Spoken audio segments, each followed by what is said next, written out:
You probably think the Civil War was just serious men in wool coats, but did you know Confederate spies smuggled secret intel inside hollow brass acorns shoved up their butts? Or that a Union general was shot in the face literally 1 second after yelling, "They couldn't hit an elephant at this distance"? We have 111 of the wildest, dumbest, and most historically accurate facts your teacher was too embarrassed to tell you. So do your patriotic duty and smash that subscribe button right now, or I'll be forced to send a feral ghost camel to your house. Let's get weird. 1.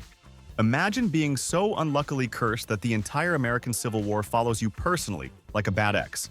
That is exactly what happened to poor Wilmer McLean, who was just trying to be a peaceful farmer in Manassas, Virginia, when the very first cannonball of the war smashed right into his kitchen fireplace.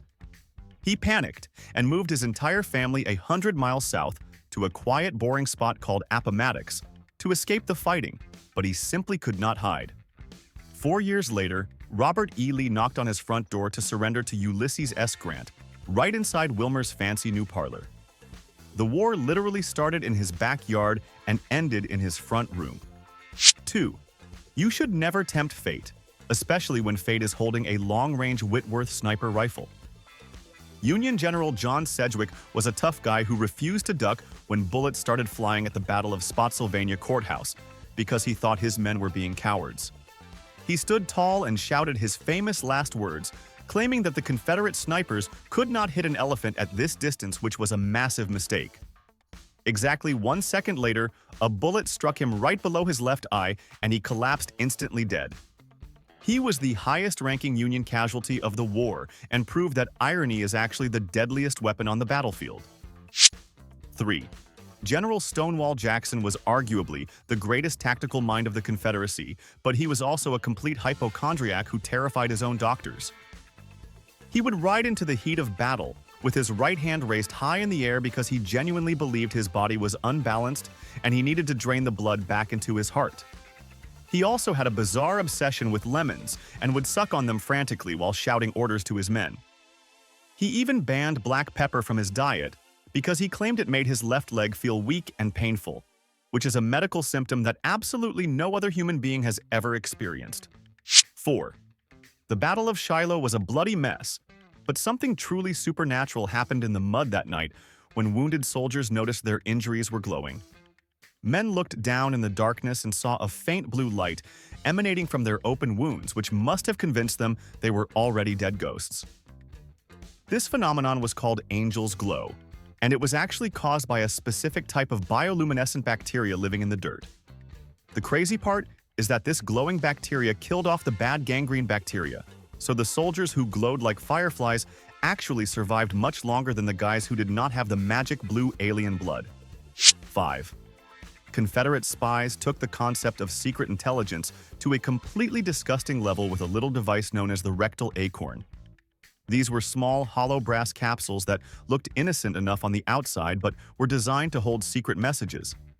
When a spy needed to cross Union lines without getting caught with documents, he would take the acorn and shove it directly up his own rectum to hide it.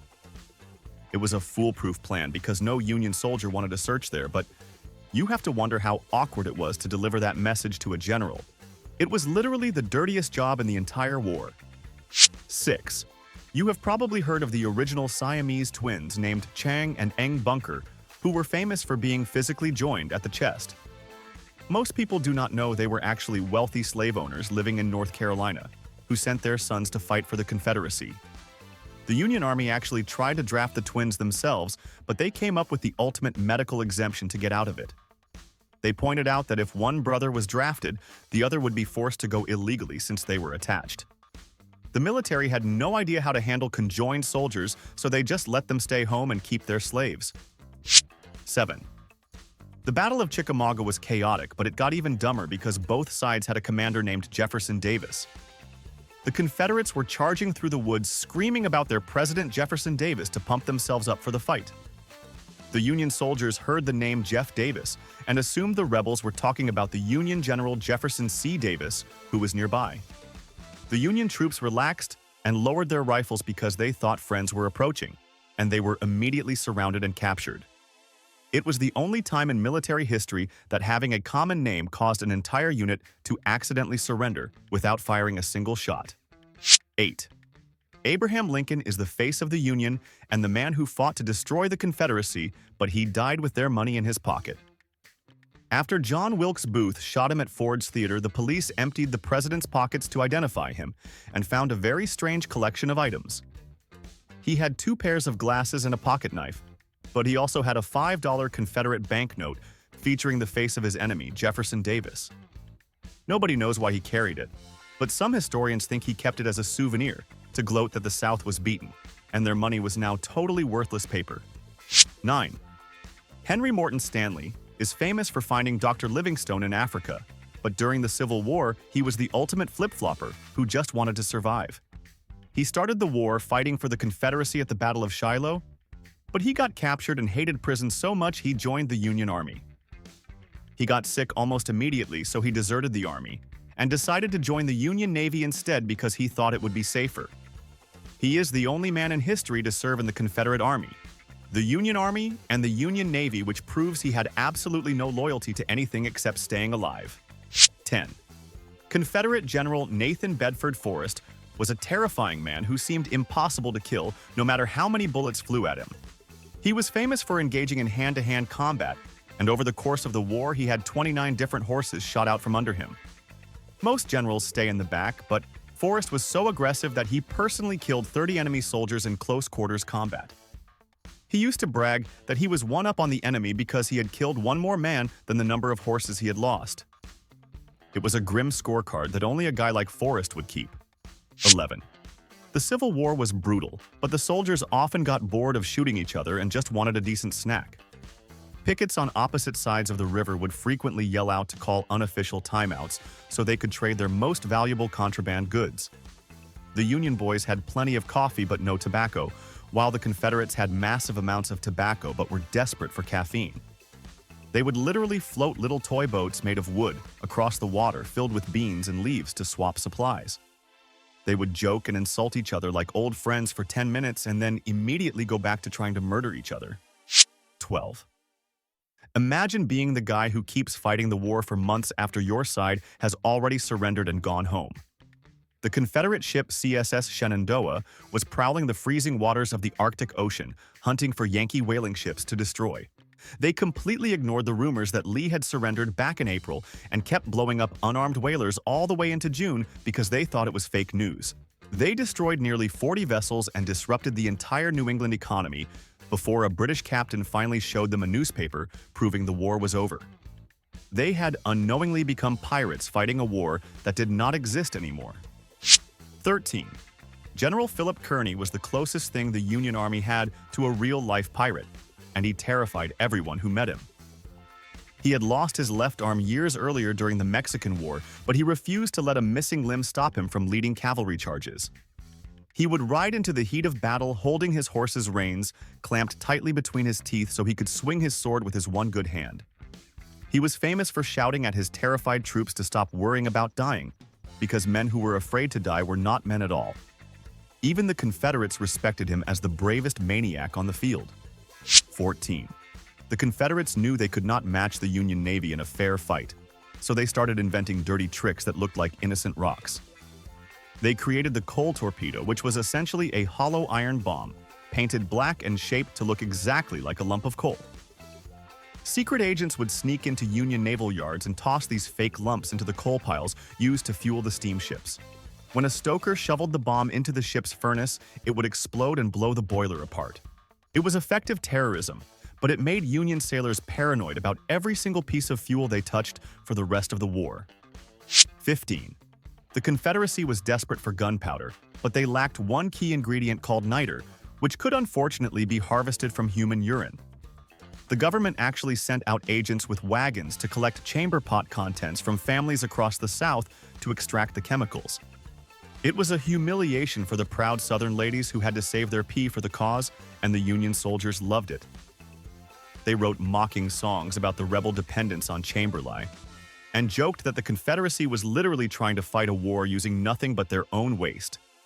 It remains the grossest recycling program in American history. 16.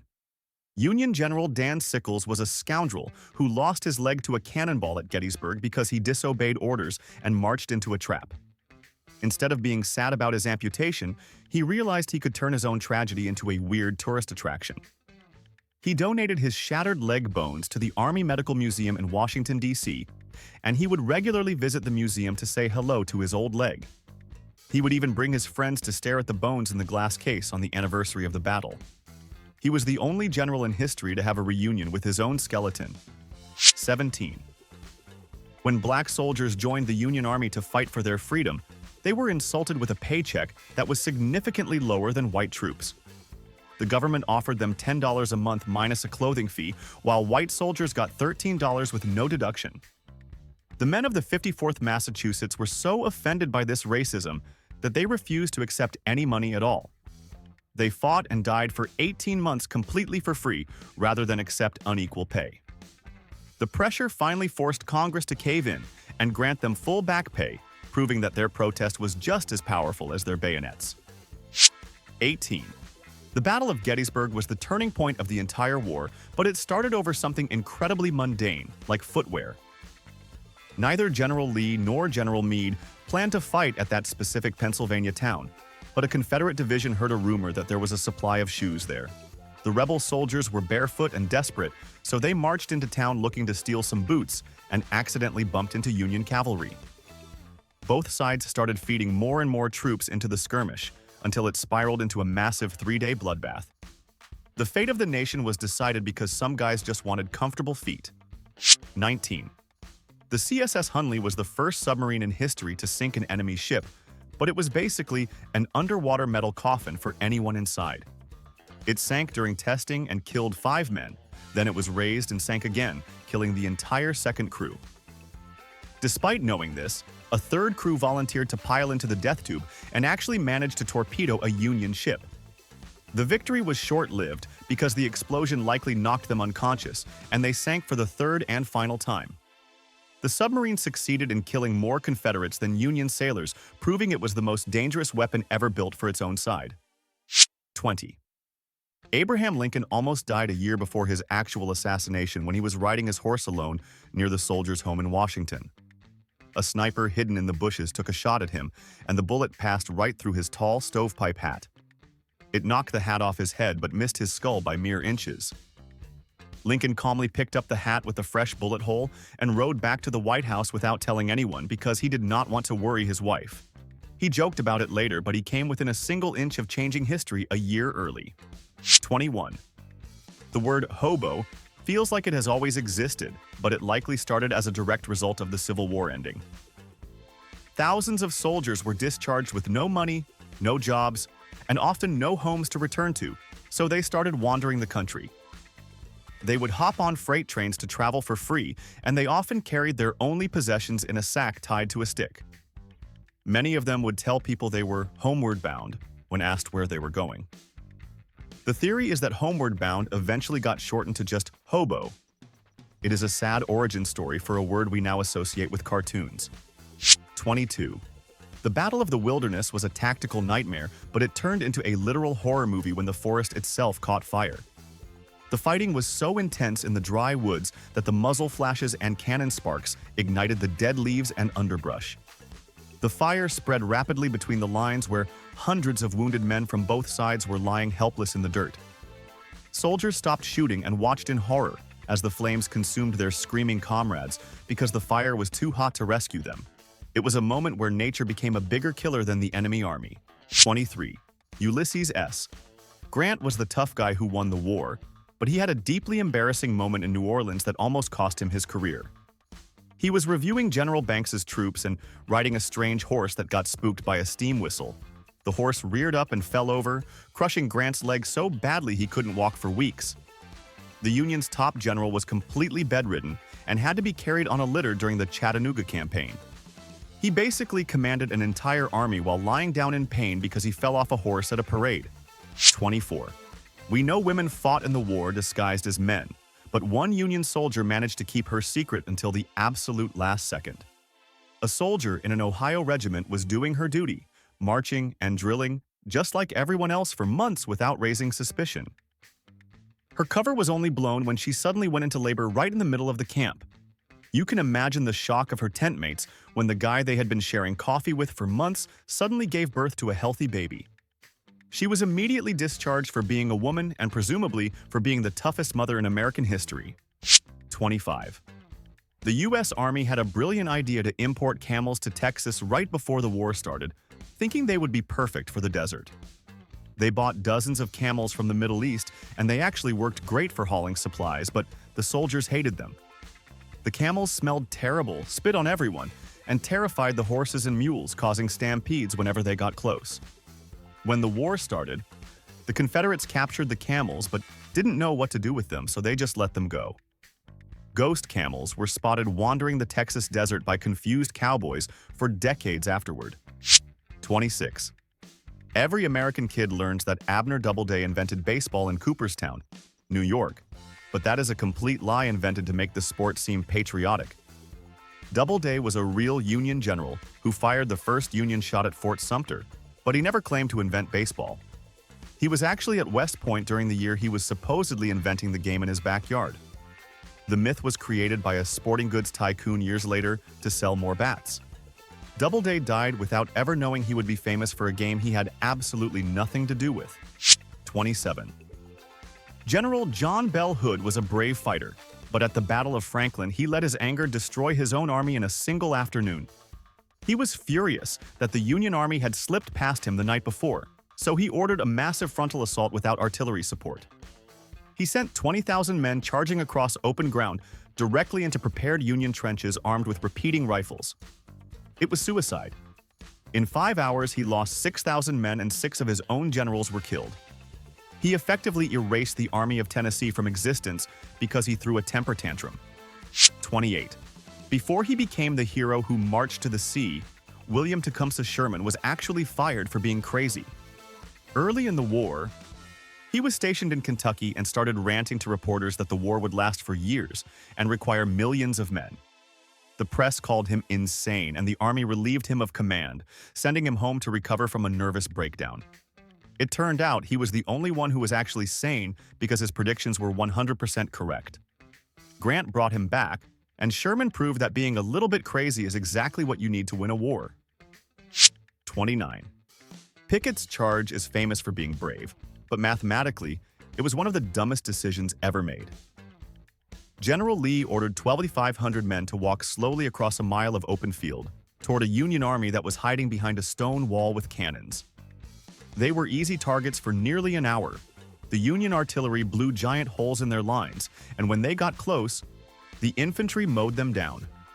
In less than 60 minutes, half of the Confederate force was dead, wounded, or captured. It was not a battle strategy. It was a meat grinder that broke the back of the South. 30. The Confederacy thought they had an economic superpower called King Cotton that would force England to join the war on their side. They voluntarily stopped exporting cotton to Europe, thinking British factories would shut down and force the Queen to send her navy to help the South. It backfired spectacularly. The British just shrugged and started buying their cotton from Egypt and India instead. By the time the South realized their mistake and tried to sell cotton again, the Union blockade was up and their economy was ruined. They basically sanctioned themselves into poverty. 31. The Civil War was not just a man's game, it was fought by children who should have been in school. The youngest enlisted soldier was a 9-year-old drummer boy named Johnny Clem, who became a national celebrity. Drummer boys were crucial because their beats were the only way to hear orders over the noise of battle, which made them high-value targets. Snipers would specifically aim for the kids to silence the communication, and many were captured or killed. Johnny Clem actually shot a Confederate colonel who demanded his surrender, proving that even the elementary schoolers were deadly. 32. Soldiers on the front lines often cared more about getting the latest news than killing the enemy.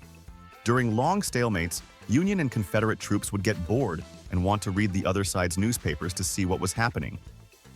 They would wrap the papers around rocks or use giant slingshots to launch them across the trenches to the enemy lines. It was a weirdly civilized exchange of propaganda where guys would trade a New York Times for a Richmond Examiner just to pass the time. They were literally throwing the news at each other before trying to shoot each other again. 33. Southern women were the ultimate secret weapon for the Confederacy because male soldiers were too polite to search them. Female spies would hide revolvers, secret documents, and even medicine under their massive hoop skirts. Some women used hollowed-out bustles, the padding on their backsides, to stash contraband. One famous spy named Belle Boyd shot a Union soldier who insulted her mother and then spent the rest of the war flirting with guards to steal secrets.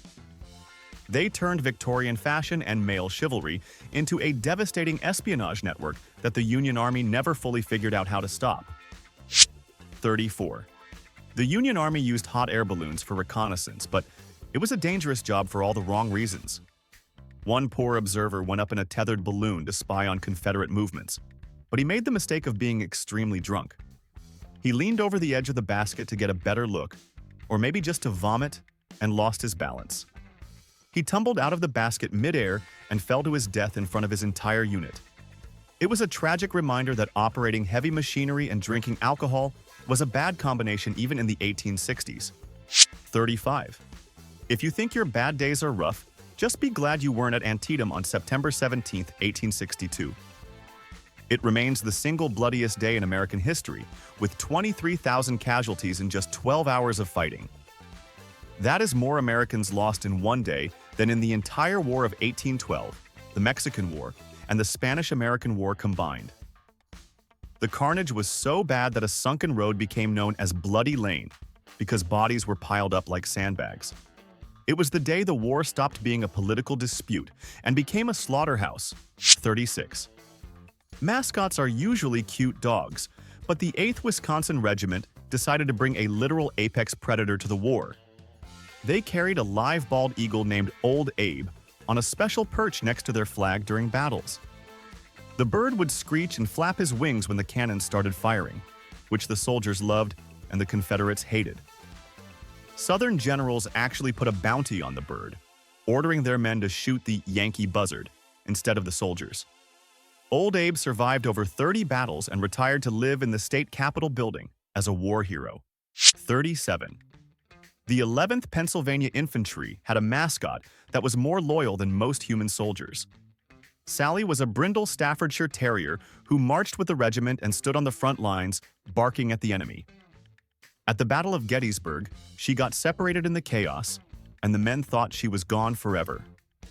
When they returned to the field days later, they found her weak and starving, but still guarding the bodies of the dead and wounded soldiers she knew. She was eventually killed in battle at Hatcher's Run, and the men buried her right there under heavy fire. 38. Confederate prisoners at Camp Douglas in Chicago were freezing, starving, and incredibly bored, so they turned into master craftsmen. They would take the leftover beef bones from their meager rations and carve them into intricate rings, brooches, and trinkets. They sold this bone jewelry to the prison guards and local civilians to buy extra food or blankets. It was a grim economy where a dead cow's shin bone could be turned into a beautiful ring that saved a man's life. Today, those little bone carvings are rare museum pieces worth a fortune. 39. Thaddeus Lowe was a mad scientist type who convinced Lincoln to build a balloon corps for the Union Army. He would float up in a hydrogen balloon to spy on Confederate positions, but he added a high-tech twist, a telegraph wire. He could tap out messages in Morse code from the sky directly to the artillery commanders on the ground, telling them exactly where to aim their cannons. It was the first time in history that air support directed ground fire. The Confederates hated him so much they created special balloon guns just to try and pop him. 40. The Civil War was so psychologically damaging that doctors invented a new medical diagnosis called nostalgia. It sounds like a joke today, but back then it was considered a serious and sometimes fatal condition. Soldiers would get so overwhelmingly homesick that they would become catatonic, refuse to eat, and eventually die of heart failure or fever. Officers tried to cure it by banning sad songs or forcing men to drill, but nothing worked. It was essentially an early understanding of severe depression or PTSD, but they just blamed it on missing mom's cooking. 41. The Union Army was terrified of Confederate artillery, but they were actually getting played by a bunch of painted logs. During the Peninsula Campaign, General McClellan stalled his massive army for weeks because he saw huge cannons guarding the rebel fortifications. He refused to attack until he had more heavy guns of his own. When the Confederates finally pulled back, the Union troops stormed the empty trenches and found out the terrifying weapons were just tree trunks painted black. They called them Quaker guns, because Quakers are pacifists who do not fight, and McClellan never lived down the shame of being outsmarted by a piece of wood. 42. The White House is haunted today, but during the Civil War it was basically a portal to the afterlife. Mary Todd Lincoln was so devastated by the death of her young son Willie that she started hosting seances right in the Red Room. She invited mediums and mystics to the president's home to help her contact the dead boy. Abraham Lincoln actually attended a few of these spooky sessions just to keep an eye on his grieving wife. It is wild to think the leader of the free world was sitting in the dark, holding hands with psychics while the war raged outside. 43. Abraham Lincoln was terrified he would lose the election of 1864 because the war was dragging on and people were angry. His salvation came from the very men he sent to die in the mud. For the first time in history, huge numbers of soldiers were allowed to vote from the field or mail in their ballots. The Democrats promised to end the war by making peace with the South, but the soldiers voted overwhelmingly for Lincoln to finish the job. The Army basically re-elected their own commander-in-chief to ensure their sacrifice actually meant something. 44. Naval warfare is usually about shooting cannons, but the CSS Albemarle decided to turn a battle into a demolition derby. This ironclad monster rammed a Union ship called the Mascots so hard that the two vessels got permanently stuck together. It became an awkward floating island of violence, where the crews started shooting each other with pistols through the portholes and throwing hand grenades onto the other deck. It was total chaos until the Union ship finally broke loose with a damaged boiler. It proves that even with high-tech iron armor, the best tactic was sometimes just crashing into stuff. 45. You would think fighting the enemy was the priority, but Union generals often fought each other over who had the better resume. Battles were literally delayed while grown men with big egos argued over who had seniority. They would pull out their commissions to see whose date of rank was older by a few days to decide who was in charge. This petty bickering allowed Confederate armies to escape traps while Union commanders measured their metaphorical sizes. It was a bureaucratic nightmare where paperwork and pride were more important than actually winning the war or saving soldiers' lives. 46. Soldiers spent most of their time sitting around in filth, so they naturally turned their own parasites into a spectator sport. Every soldier was covered in lice, so they would organize high-stakes lice races on tin plates. They would pick their fastest louse and drop it in the center of a hot plate and bet money on which bug would crawl off the edge first. The heat made the lice run for their lives while the soldiers cheered them on like they were at the Kentucky Derby. It was disgusting, but it was the only entertainment they had. 47. Military discipline was strict, but one regiment took it too far when they court-martialed a goat. The 2nd Rhode Island had a mascot goat who had a bad habit of stealing personal items from the officers' tents. One day, he ate the colonel's fresh laundry, and that was the final straw for the command staff. They held an official trial for the animal and dishonorably discharged him from the army for conduct unbecoming of a soldier. It sounds like a joke, but they were dead serious about kicking that goat out for his crimes against fashion. 48. The most patriotic song of the war started out as a dark joke about a dead terrorist. Union soldiers used to march while singing a catchy tune called John Brown's Body, which graphically described the abolitionist rotting in his grave. It was a gruesome viral hit in the camps, but refined society hated the lyrics. A poet named Julia Ward Howe heard the troops singing it and decided to write new holy lyrics to the same beat. She turned the song about a molding corpse into the battle hymn of the Republic and created an instant American classic. 49. When you are stuck in a winter camp for months with nothing to do, you get really creative with the trash around you.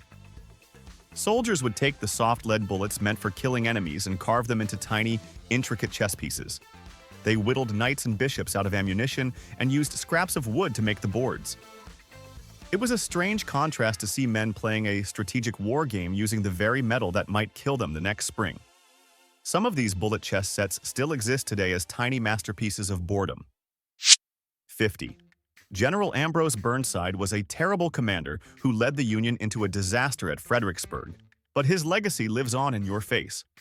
He wore a spectacular style of facial hair, with thick strips of hair connecting his ears to his mustache, while his chin remained clean-shaven. The troops mocked his unique look and started calling the strips Burnsides in his honor. Over time, the syllables got flipped around, and the word evolved into sideburns. He might have been a strategic failure, but he is the only general who is literally the face of facial hair history. 51. The Confederate prison camp at Andersonville was a hell on earth where men starved to death in the open sun. Desperate Union prisoners tried to escape by digging tunnels, but they had absolutely no tools to work with. They used old spoons, tin cups, and even jagged canteen halves to scrape through the hard red Georgia clay. They would work in shifts at night, hiding the dirt in their pockets to dump later, like in the movies. Most of the tunnels failed or were discovered by guards, but the fact that they tried digging to freedom with spoons shows their incredible will. 52. Soldiers were incredibly superstitious, and playing cards were considered a one-way ticket to hell if you died with them. Gambling was a favorite pastime in camp, but as soon as the order came to march into battle, the roads would be littered with decks of cards. The men believed that if they were killed with sinful cards in their pockets, the devil would claim their souls immediately. They would throw away their entertainment to save their eternal souls and then pick up new decks from the dead bodies of others as soon as the shooting stopped. 53. The Civil War was fought in bright blue and gray uniforms that made soldiers easy targets, but one unit changed the game. Hiram Burden formed a special unit of sharpshooters who wore forest green coats to blend in with the trees and grass. This was one of the first major uses of camouflage in modern warfare, and it worked perfectly. These snipers could hide in the foliage and pick off officers from a distance without being seen. While everyone else was marching in lines wearing bright colors, these guys were inventing the sneaky tactics of modern combat. 54. You would think that after 4 years of trying to kill each other, the soldiers would hate their enemies forever. But after the war, veterans from the North and South started holding joint reunions where they reenacted the battles for fun. Old men in gray uniforms would charge across the same fields at old men in blue uniforms, and then they would hug and cry. It was a bizarre way to process their trauma by replaying the worst days of their lives. They turned the war into a brotherhood that only they could understand. 55. The Union naval blockade was choking the South, and they were running out of everything, including life-saving medicine like quinine for malaria. Smugglers had to get creative, so they started using breakfast food to hide the drugs. They would carefully drain the yolk and white out of a chicken egg and fill the empty shell with quinine powder. They would seal it back up with wax and carry baskets of these drug eggs right past the Union gunboats. It was a high-risk Easter egg hunt where getting caught meant prison, but delivering the eggs meant saving thousands of sick soldiers. 56. Not every soldier was a hero, and thousands of men deserted the army to hide in the deep swamps and forests. These deserters formed massive outlaw gangs in the piney woods of the South, where they lived like bandits. They recognized no government and would rob Union foraging parties and Confederate supply wagons with equal enthusiasm. The Confederate Army actually had to divert troops from the front lines to fight mini-wars against these deserter gangs in their own backyard. It was a lawless Mad Max situation happening right in the middle of the Civil War. 57. If a bullet didn't kill you, the doctor probably would, because medical hygiene was basically non-existent. Surgeons in the Civil War did not believe in germ theory, so they never washed their hands or their instruments between operations. A doctor would saw off a gangrenous leg and then immediately stick his bloody hands into the next patient's chest wound. They unknowingly transferred deadly bacteria to every single person they touched, which caused massive infections. You had a better chance of surviving the actual battle than surviving the hospital, where the cure was often deadlier than the injury. 58. The Rappahannock River separated the two massive armies in Virginia, and one winter night the bands started a musical battle. The Union band played a patriotic song, and the Confederates answered with a rebel anthem, and they went back and forth for an hour. Finally, one band started playing the soft melody of Home Sweet Home, and the other side joined in. Soon, thousands of men from both armies were singing the same song together across the water with tears in their eyes. For a few minutes, the war stopped because everyone just missed their moms. 59. Confederate General John Bell Hood was literally falling apart, but he refused to stop fighting.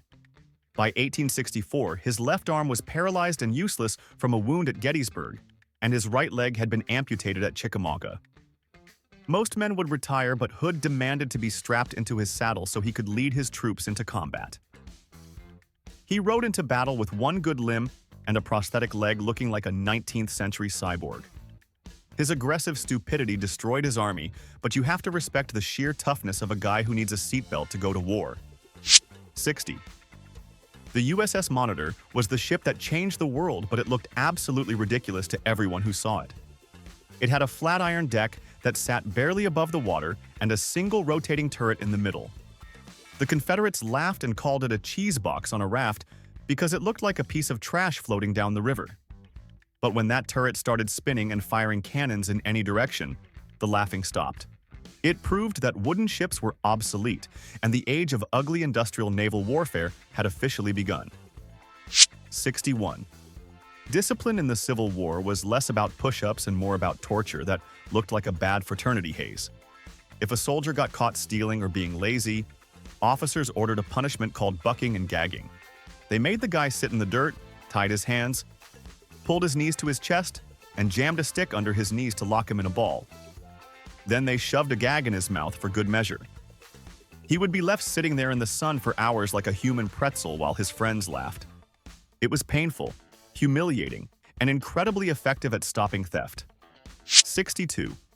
If you think you are addicted to caffeine, you have nothing on the average Union soldier who basically lived for coffee. The government issued massive rations of beans, but the soldiers were not brewing gentle lattes. They would dump handfuls of grounds into boiling water and let it bubble until it was black sludge thick enough to float a bullet. They jokingly called this toxic brew essence of coffee, or embalming fluid, because it felt like it could wake the dead. It was the only thing that kept them marching, and when the supply wagons ran late, the entire army would essentially shut down from caffeine withdrawal. 63.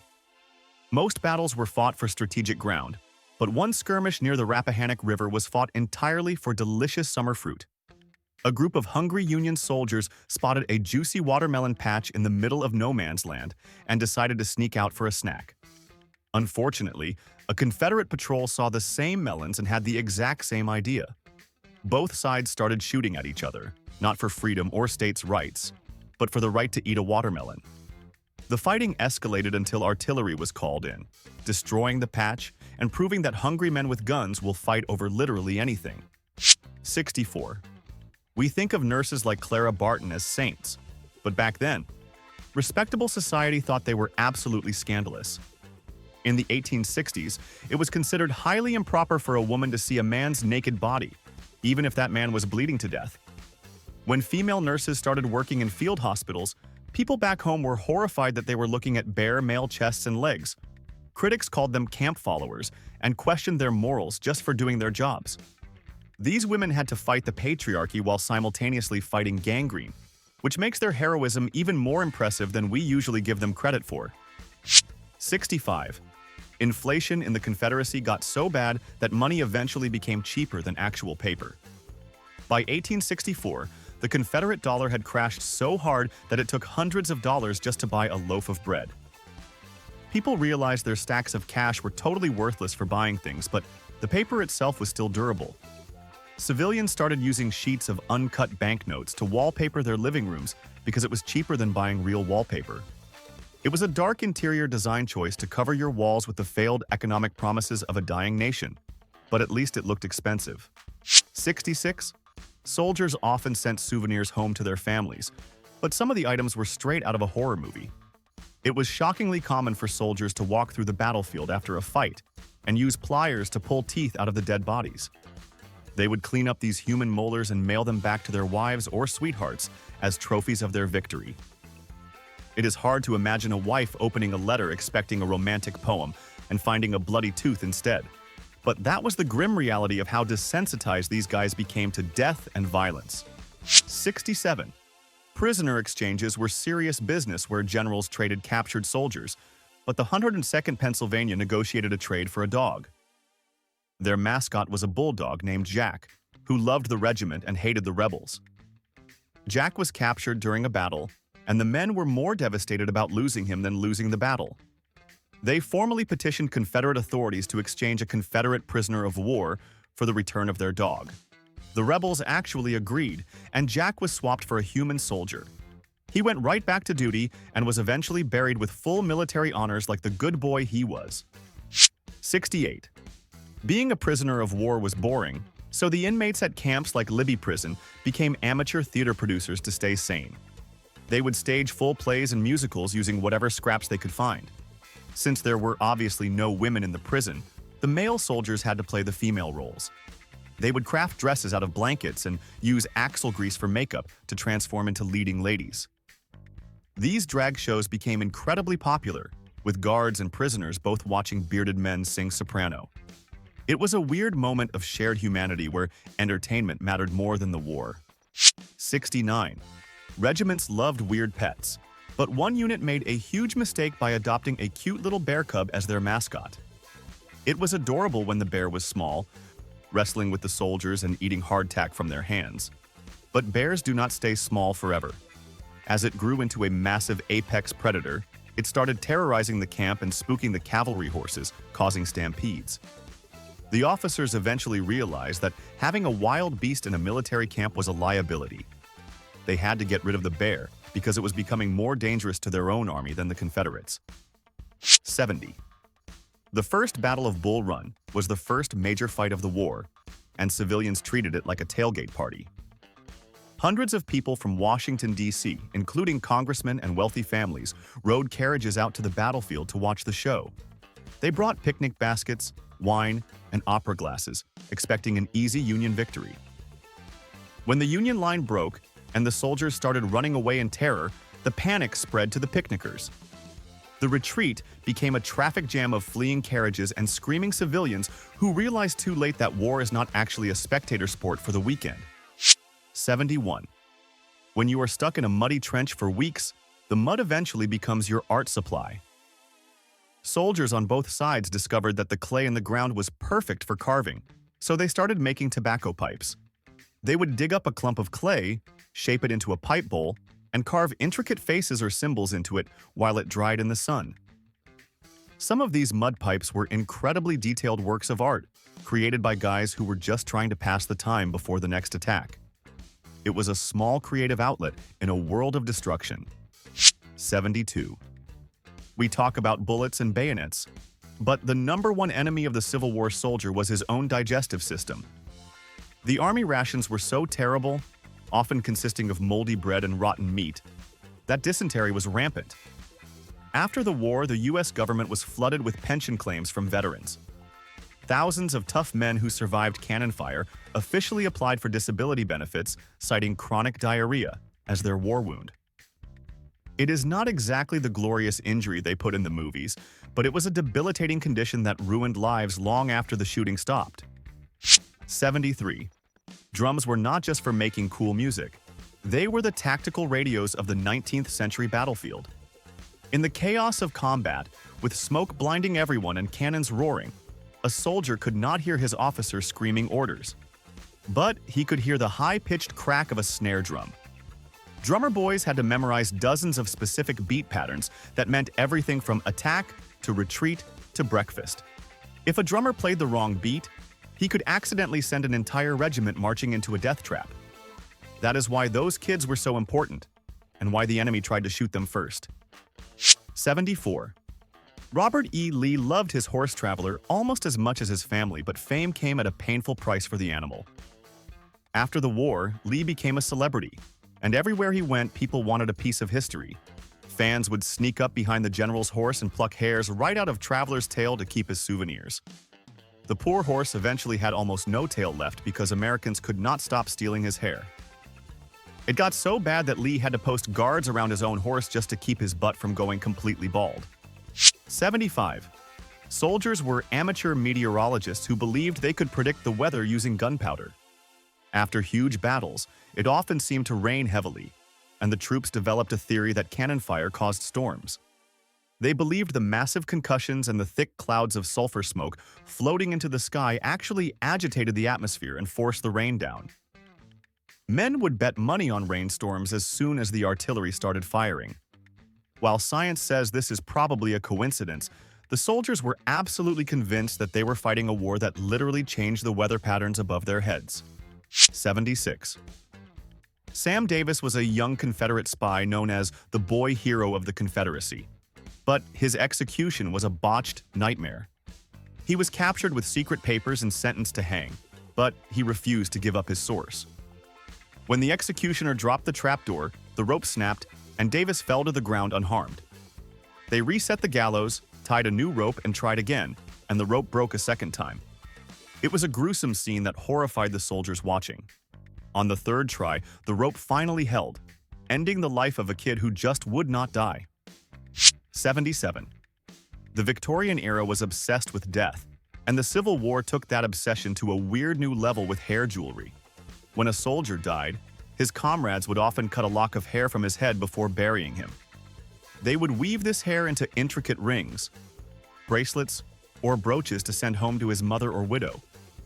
It sounds creepy to us today, but wearing a ring made of your dead husband's hair was considered the ultimate sign of love and mourning. It was a tangible piece of the person that you could keep with you forever. 78. You might think fortune-telling is for carnivals, but in Civil War camps, tarot cards were serious business. Soldiers lived with the constant fear of death, so they turned to mysticism to find some comfort. Traveling fortune tellers would visit the regiments, or soldiers would buy their own decks to read their futures by the campfire. They were desperate to see a card that promised a long life or a safe return home. It was a superstition born of terror, where a grown man would trust a piece of painted cardboard to tell him if he would survive the next sunrise. 79. The 54th Massachusetts is famous for being a brave black regiment, but they were also incredibly kind to the enemy's children. During the siege of Charleston, they found a little white girl who had been orphaned and abandoned in the rubble of the shelling. Instead of leaving her, the black soldiers adopted her as a sort of daughter of the regiment. They fed her, protected her, and pooled their money to send her to a safe school in the North. It was a beautiful moment of humanity where race and war didn't matter, just a group of soldiers helping a scared kid. 80. The war ended in 1865, but the generals kept fighting each other in the newspapers for decades. Men who lost battles spent the rest of their lives writing angry books and articles, blaming everyone else for their failures. Confederate generals like Longstreet and Early engaged in a bitter war of words, attacking each other's strategies and honor in public. It was like a 19th century Twitter feud, but with longer sentences and more mustache wax. They were so obsessed with their legacies that they basically continued the Civil War in the library long after the guns had stopped firing. 81. Silence was crucial on the picket lines, but soldiers still wanted to gossip, so they invented a crunchy version of Morse code. They used their pieces of hardtack, which were those rock-hard flour biscuits that could break a tooth, and tapped on them with their fingernails. They developed a secret clicking language called hardtack tapping to send messages down the line without alerting the enemy pickets just yards away. It was basically the Victorian version of texting in class when the teacher is not looking. They turned their disgusting dinner rations into a tactical communication device just to chat with their buddies in the dark. 82. The Battle of the Wilderness was a confusing mess, but the weather made it a literal nightmare for everyone involved. The morning fog was so incredibly thick that soldiers could not see their own hands in front of their faces, let alone the enemy. Men were wandering blindly through the woods, firing their rifles at shadows and muzzle flashes without knowing who was on the other end. Entire regiments accidentally started shooting at their own friends because the gray mist made blue and gray uniforms look exactly the same. It was a terrifying game of Marco Polo, where finding someone usually meant getting shot by mistake. 83. Soldiers knew they might die on the battlefield, so they came up with a poetic way to live forever in their own backyards. After a big fight, men would scour the ground collecting acorns or pine cones that had fallen from the trees, witnessing the carnage.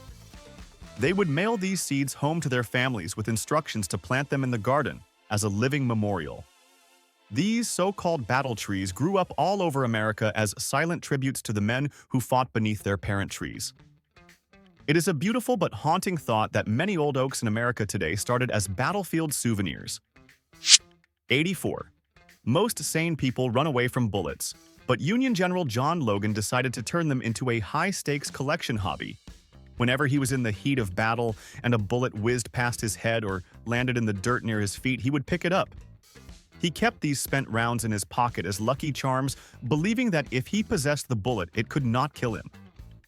It was a bizarre superstition that required him to almost die dozens of times just to add to his collection. He was basically playing Pokemon with lethal projectiles, and somehow he survived the war. 85. Breaking out of a Civil War prison was tough, but some officers realized the best disguise was just being a lady. Wives were often allowed to visit their husbands in prison, which gave desperate men a brilliant idea for an escape plan. Several officers shaved off their massive beards, put on their wives' hoop skirts and bonnets, and simply walked out the front gate arm in arm with the other visitors. The guards were too polite to check the faces of weeping women, so these bearded warriors sashayed their way to freedom. It proves that a good dress and a little confidence can fool any security guard. 86. Whiskey was the lifeblood of the army, but it served two very different purposes depending on how bad your day was going. For the surgeons, it was often the only anesthesia they had when the chloroform ran out, so they would just get the patient drunk before sawing off a limb. But for the soldiers, whiskey was the only currency that actually mattered when paper money became worthless. A bottle of rye could buy you boots, food, or safety when a stack of Confederate dollars could not buy dirt. It was the ultimate liquid asset that could numb your pain or buy your dinner. 87. Sergeant William Carney of the 54th Massachusetts was a man who simply refused to let gravity win. During the assault on Fort Wagner, he grabbed the American flag when the color bearer went down and led the charge up the ramparts. He was shot in the hip, then the leg, then the chest, and finally the arm, but he never let the flag touch the dirty ground. He crawled back to safety bleeding from 4 separate wounds and handed over the banner saying, "Boys, the old flag never touched the ground." He became the first black soldier to receive the Medal of Honor for being unkillable. 88. The scariest thing on a battlefield at night was not a ghost, but a very real human monster called a ghoul. These were thieves who would creep out into the darkness after the fighting stopped to rob the dead and dying soldiers. They would strip boots off corpses, steal pocket watches, and even cut off fingers to get gold rings. Soldiers hated these scavengers more than the enemy, and if a ghoul was caught in the act, he was usually shot on sight without a trial. It was the darkest side of humanity where men saw a field of tragedy and just saw a shopping mall. 89. The Great Snowball Battle of 1863 was the only time an entire army fought a massive war just for fun. After a heavy snowfall in Virginia, nearly 10,000 Confederate soldiers organized themselves into battle lines with officers on horseback to lead the charge. It started as a joke, but quickly turned into a brawl where regiments fired volleys of hard-packed snowballs at each other. They took prisoners, captured flags, and even suffered black eyes and broken noses in the melee. It was a brief moment where thousands of hardened killers turned back into little boys playing in the snow before the real killing started again. 90. Sometimes a bad soldier makes for a truly excellent criminal, as proven by a Union deserter named Clubfoot Fort. He hated the army discipline, so he deserted and headed west, where his disability did not stop him from becoming a terror. He formed a gang and started robbing stagecoaches and rustling cattle, becoming a notorious outlaw in the Wild West. He used his military training to outsmart local sheriffs and evade capture for years, despite having a distinctive limp. He proved that quitting the war was just a career change from government-sanctioned violence to freelance violence, and he was surprisingly good at his new job. 91. We look at old photos of generals standing heroically on cliffs and think they were captured in the moment, but it was all fake. Photography cameras took way too long to capture movement, so generals went to comfortable studios in the city. They would pose in front of painted backdrops of smoking battlefields while leaning on fake papier-mâché rocks to look tough. While their men were dying in the mud, these guys were literally modeling in a mall photo booth to look cool for history. It was the 19th century version of Instagram filtering, where they curated their image while avoiding the actual danger. 92. Soldiers knew that every shot they fired was intended to end a human life, and some of them got really dark with it. Archaeologists have found bullets on battlefields that were hand-carved with names or messages before they were loaded into the guns. Soldiers would scratch phrases like "remember me" or even their own initials into the soft lead of the mini-ball. It was a grim way of sending a personal message to the enemy that would only be read if it hit the target. It turns out trash talk was just as common in the 1860s, but much more lethal. 93. Stonewall Jackson was so famous that even his detached body parts got their own funeral service. After his left arm was amputated following the Battle of Chancellorsville, the rest of him died later, but the arm had its own adventure. His chaplain refused to throw the limb on the medical waste pile, so he gave the arm a full Christian burial in a family cemetery. It even has its own tombstone today that people still visit to pay respects to just the arm. It is the only time in history a single limb received more honor than most entire generals did. 94. Ulysses S. Grant commanded the largest army in the hemisphere, but he could not handle a simple traffic stop. While serving as president after the war, Grant was racing his horse and buggy down M Street in Washington, D.C. like a maniac. A police officer actually pulled him over and arrested the sitting president of the United States for speeding. Grant had to pay a $20 fine and walk back to the White House in shame. He remains the only president to ever be arrested while in office, proving that nobody is above the law, even if you did save the Union. 95. Robert E. Lee is seen as a stoic, marble statue of a man, but he had a soft spot for a specific chicken. In 1862, a hen wandered into his camp, and instead of eating her, Lee named her Nellie and kept her as a pet. Nellie would lay an egg under Lee's cot every morning for his breakfast, and he would leave the tent flap open for her.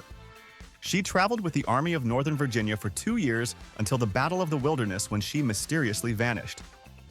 The great general was genuinely heartbroken over losing his little egg-laying friend.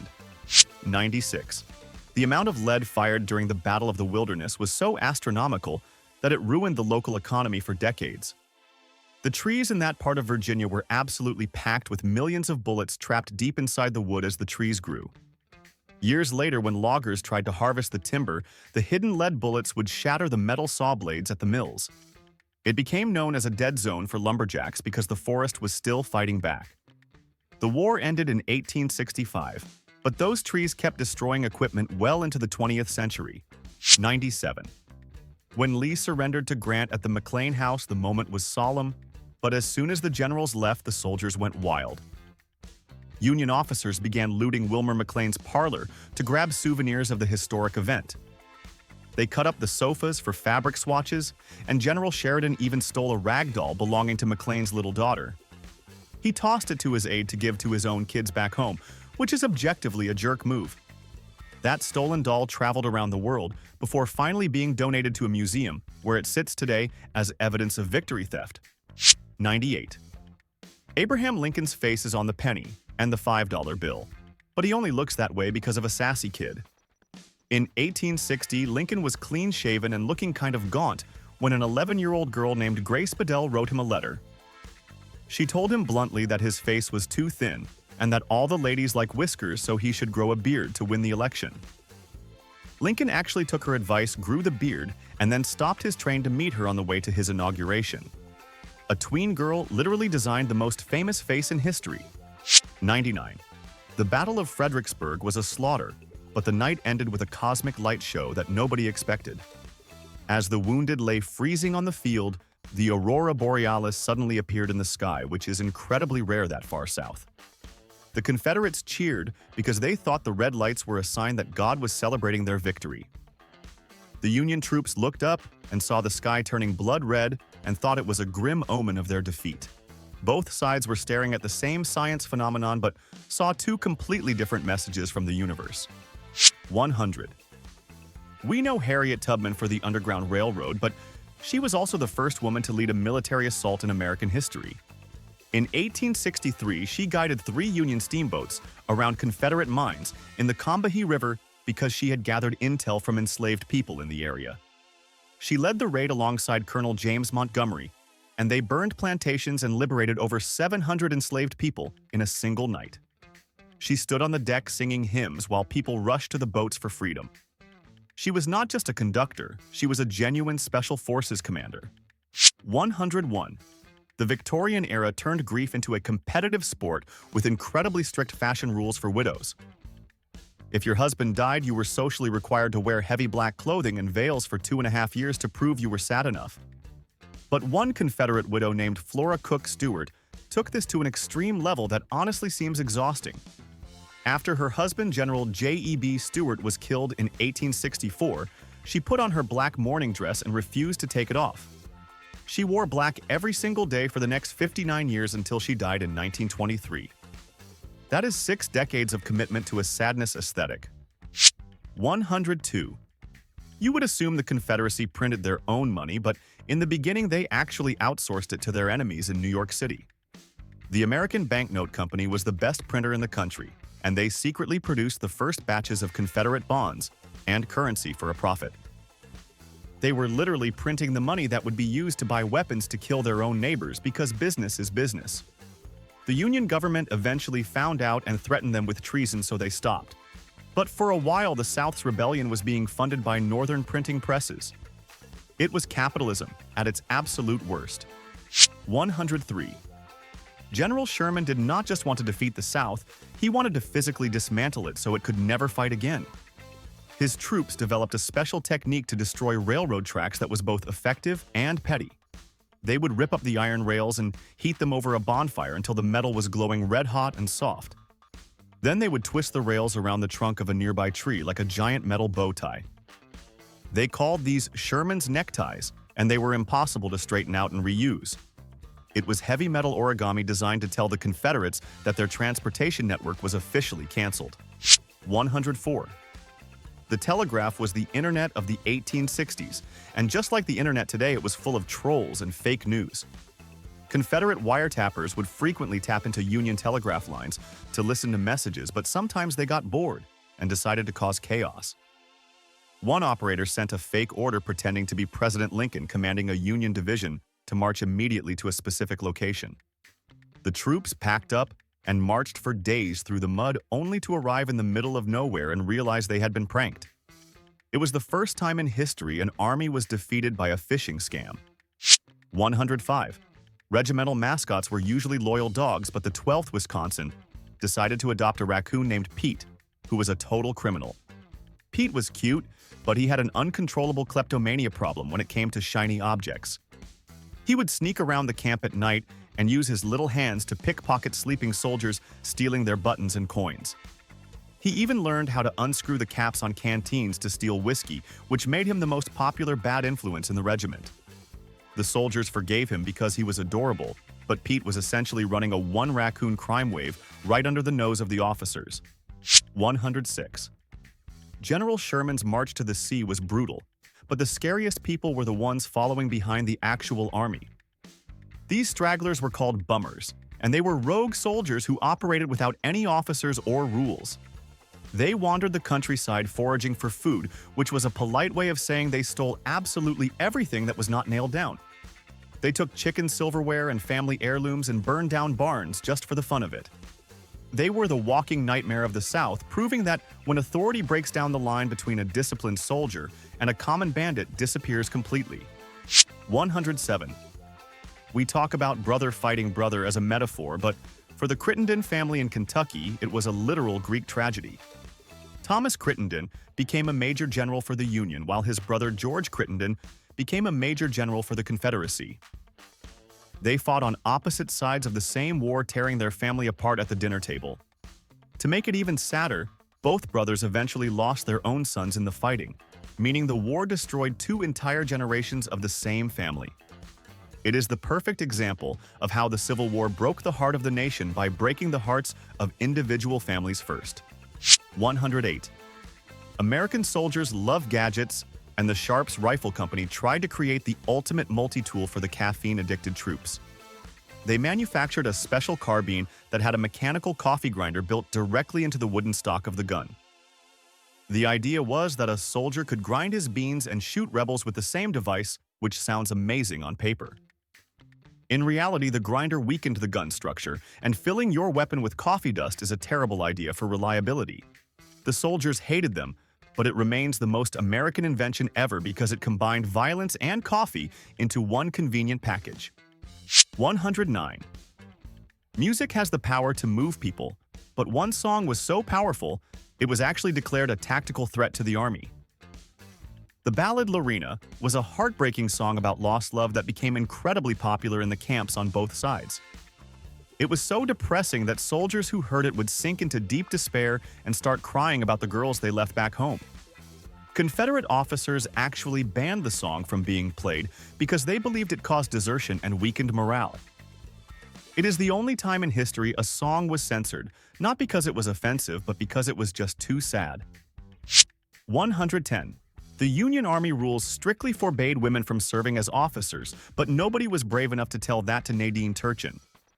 She was a tough Russian aristocrat who traveled everywhere with her husband, Colonel John Turchin, and the 19th Illinois Infantry. When John fell ill and could not lead the regiment, Nadine simply stepped up and took total command without asking permission. She wore a uniform and led the troops efficiently, and the men actually listened to her because she was terrifyingly competent. She is the only woman to effectively command a Union regiment in the field, proving that Russian intensity translates perfectly to American warfare. 111. The Confederacy claimed every man was fighting for the cause, but the 20 Negro Law proved that was a total lie. The government passed a law stating that any man who owned 20 or more slaves was exempt from the military draft. The logic was that they needed men to manage the plantations, but to the poor soldiers in the trenches it looked like a rich man's war and a poor man's fight. It caused massive resentment among the troops who realized they were dying to protect the property of wealthy snobs who were sitting safely at home drinking mint juleps. From glow-in-the-dark wounds to the world's most aggressive snowball fight, that was the Civil War. Way weirder, grosser, and more ridiculous than your textbooks ever admitted.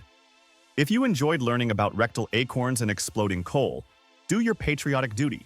Slap that like button, hit subscribe, and share this video with a friend who thinks history is boring.